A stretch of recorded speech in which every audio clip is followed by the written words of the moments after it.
नमस्कार दोस्तों। देखिए साथियों, आपके फर्स्ट ग्रेड फर्स्ट पेपर और उसमें जो साइंस का पार्ट दे रखा है उसी पर अपने वीडियो बनाए जा रहे हैं। टोटल आपके ये देख सकते हैं 11 टॉपिक हैं, यानी 11 लेसन हैं आपके, और उनमें से एक आपका कंप्लीट हो चुका है, परमाणु और अणु। जब भी साथियों इसका टेस्ट लिया जाएगा तो आपको पहले ही अवगत करा दिया जाएगा, इसलिए इसकी अच्छे से तैयारी रखें आप चैप्टर की। कभी भी एक दिन पूर्व आपको बताया जाएगा कि कल इसका टेस्ट होगा पूरे चैप्टर का, तो अच्छे से तैयारी रखें। आज का टॉपिक है आपका रासायनिक प्रतिक्रियाएं और ये समीकरण। अब जब ये नाम आप सर्च करते हैं कहीं पर भी, तो ये आता ही नहीं होगा। कारण क्या है? यहाँ पर जो प्रतिक्रियाएं नाम दिया हुआ है, प्रतिक्रियाओं का मतलब है रिएक्शन। प्रतिक्रियाएं मतलब रिएक्शन। और साथियों, रिएक्शन क्या होती है? अभिक्रिया। अभिक्रिया को भी क्या कहते हैं?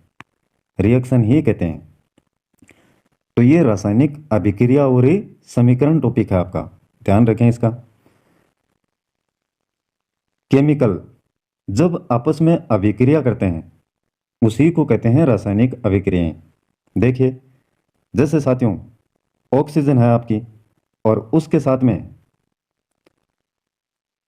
हाइड्रोजन परमाणु की क्रिया करवाई जाए तो क्या बनता है? जल बनता है। ऑक्सीजन की जब हाइड्रोजन के साथ में अभिक्रिया करवाई जाती है तो क्या बनता है? जल बनता है।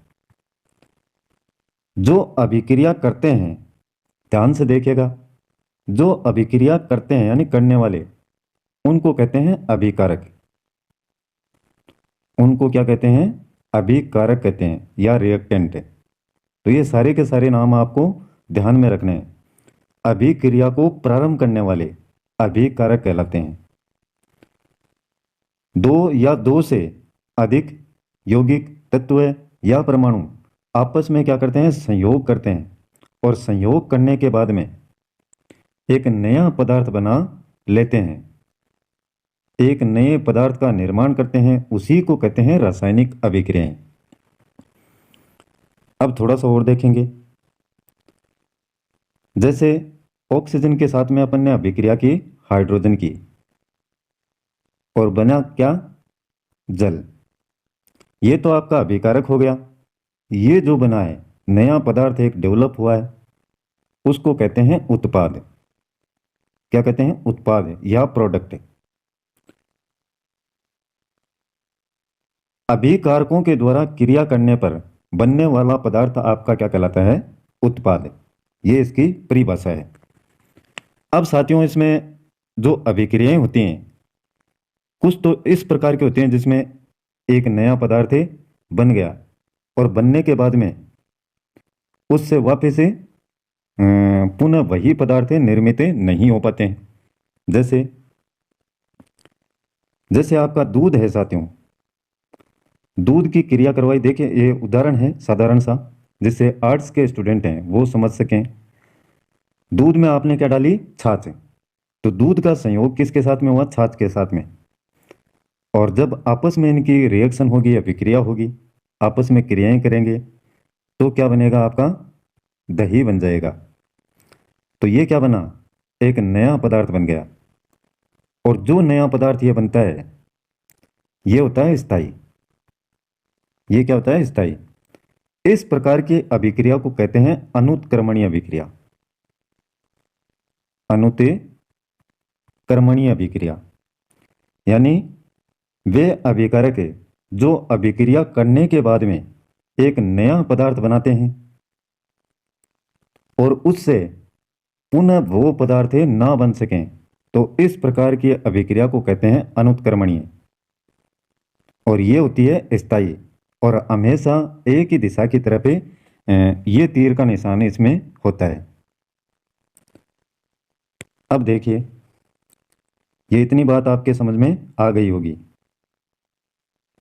जल है, जल को थोड़ा सा क्या किया आपने? ठंडा किया। जल को क्या किया? ठंडा।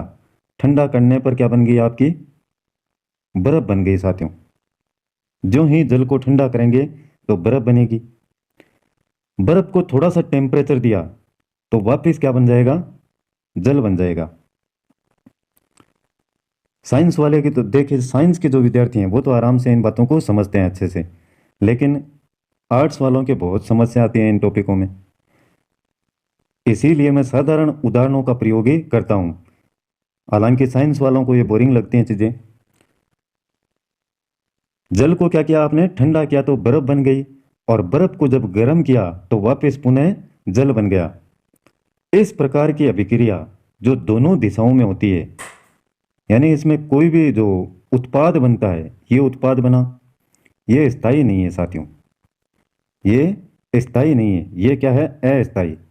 तो इस प्रकार की अभिक्रिया आपकी कहलाती है उत्क्रमणीय, उत्क्रमणीय, जो दोनों दिशाओं में चलती है। तो यहां तक मैं समझता हूं आपके समझ में आ गया होगा, अच्छे से इसको नोट कर सकते हैं आप। अब एक क्वेश्चन और बनता है इसमें कि रासायनिक अभिक्रियाएं कितने प्रकार की होती हैं। ये बाद की बातें हैं, आज थोड़ा सा बेसिक सी जानकारी आपको दी जाएगी सिर्फ, जिससे एक बाहर ना हो, क्योंकि ज़्यादा आर्ट्स के स्टूडेंट इसको झेल नहीं पाएंगे, क्योंकि कभी आपने पढ़ा ही नहीं इसको, 10th के बाद में अभी पढ़ रहे हैं। एक इसमें आता है समीकरण को संतुलित करना। कई बार तो इस प्रकार से दिया हुआ होता है कि ऑक्सीजन दे दिया, इधर H2 दे दिया, और तीर का निशान दिया हुआ मिलता है। अब आगे यहां पर दे दिया प्रश्नवाचक चिन्ह, अब आगे है ही नहीं कुछ, तो आपको वहां पर लिखना पड़ेगा कि बनेगा उत्पाद कौन सा बनेगा, इनमें से बना कौन सा, H2O। अब ये साधारण, एकदम साधारण उदाहरण है आपके लिए। इसी प्रकार से और भी बहुत सारी समीकरणें होती हैं, तो वो आ सकते हैं, कल आपको बताई जाएंगी अच्छे से, लेकिन आप आज थोड़ा सा इसको समझिए पहले। एक प्रश्न तो ऐसे बनता है और एक प्रश्न बनता है ऐसे। सोडियम की जब क्लोरीन के साथ में अभिक्रिया करवाई जाती है तो बनता है सोडियम क्लोराइड। अब देखिए साथियों, अब आपसे पूछा जाता है कि इस अभिक्रिया को आप संतुलित कीजिए। एक प्रश्न ऐसे आता है आपके, ये सोडियम है, सोडियम को Na प्रतीक आपको बताया था कल, और ये क्लोरीन है। इसकी अभिक्रिया जब होती है तो सोडियम क्लोराइड बनता है, सोडियम क्लोराइड। आपसे पूछा जाएगा यह अभिक्रिया संतुलित है या नहीं। संतुलित उसको कहते हैं जिसमें इधर जो अणु और परमाणु हैं उनकी संख्या, और इधर जो उत्पाद में परमाणु और अणु हैं या यौगिक हैं उनकी संख्या क्या होनी चाहिए, बराबर, बैलेंस में होनी चाहिए। इधर कुल 3 परमाणु हैं तो इधर भी कितने होने चाहिए, 3 ही होने चाहिए। तो इन अभिक्रियाओं का कल आपको अभ्यास करवाया जाएगा।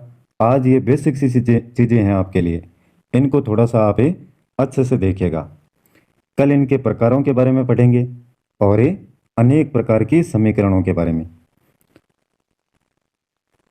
धीरे धीरे ये टॉपिक सारे अपन कवर अच्छे से कर लेंगे, ज़्यादा आपका मैटर इसमें साइंस वाला है नहीं। आज का वीडियो पसंद आए तो लाइक कीजिएगा, और कल फिर मिलते हैं इसी टॉपिक के साथ। तब तक के लिए जय हिंद, जय भारत।